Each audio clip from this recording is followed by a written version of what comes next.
Hello dears. നമ്മുടെ എല്ലാവരുടെയും ജീവിതത്തിൽ എല്ലാ ദിവസവും ഒരുപോലെയാണോ?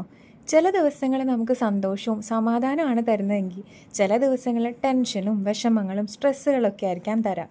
എന്നാൽ നമ്മളെല്ലാവരും മനുഷ്യന്മാരാണ്, അതെല്ലാം നോർമലുമാണ്. എന്നാൽ നമ്മൾ ഓരോരുത്തരും അതെങ്ങനെ ഹാൻഡിൽ ചെയ്യണു എന്നതിനനുസരിച്ചിരിക്കും. എന്നെ സംബന്ധിച്ചിടത്തോളം അത്തരൊരു സിറ്റുവേഷൻ ഞാൻ എങ്ങനെ ഹാൻഡിൽ ചെയ്യാമെന്നറിയോ? എനിക്കിഷ്ടമുള്ള ആക്ടിവിറ്റീസിൽ എൻഗേജ്ഡ് ആയിക്കൊണ്ട് നമ്മളെ വിഷമിപ്പിക്കുന്ന ഒരു ഇൻസിഡൻറ്റ് ഉണ്ടായിരുന്നിരിക്കട്ടെ, അതിനെക്കുറിച്ച് വീണ്ടും വീണ്ടും ആലോചിച്ചുകൊണ്ടിരുന്ന നമ്മുടെ വിഷമം കൂടുമെന്നല്ലാതെ അതുകൊണ്ട് എന്തെങ്കിലും ഒരു പ്രയോജനം ആർക്കെങ്കിലും ഉണ്ടോ? അപ്പം നമ്മൾ എന്ത് ചെയ്യണം?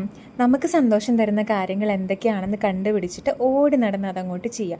ഒരു സെക്കൻഡ് പോലും സങ്കടപ്പെട്ടിരിക്കാൻ നമുക്ക് നമ്മളെ സമയം കൊടുക്കാതിരിക്കുക. സിമ്പിൾ തിയറിയാണ്. എന്നെ സംബന്ധിച്ചിടത്തോളം ക്ലീനിങ് ആണ് എൻ്റെ തെറാപ്പി. അത് ചെയ്യുമ്പോഴാണ് എനിക്കൊരു ഹാപ്പിനെസ് കിട്ടുക. അപ്പം നിങ്ങൾ വിചാരിക്കും ഇപ്പം എന്തെങ്കിലും സങ്കടം ഉള്ളതുകൊണ്ടാണോ ഇങ്ങനെ ഓടി നടന്ന് ഓരോ കാര്യങ്ങൾ ചെയ്യുന്നതെന്ന്. ആകെ കൂടെ ഒരു സൺഡേ അല്ലേ ഉള്ളൂ എനിക്കിതുപോലെ ഓടി നടന്ന് എന്തെങ്കിലും ചെയ്യാനായിട്ട്.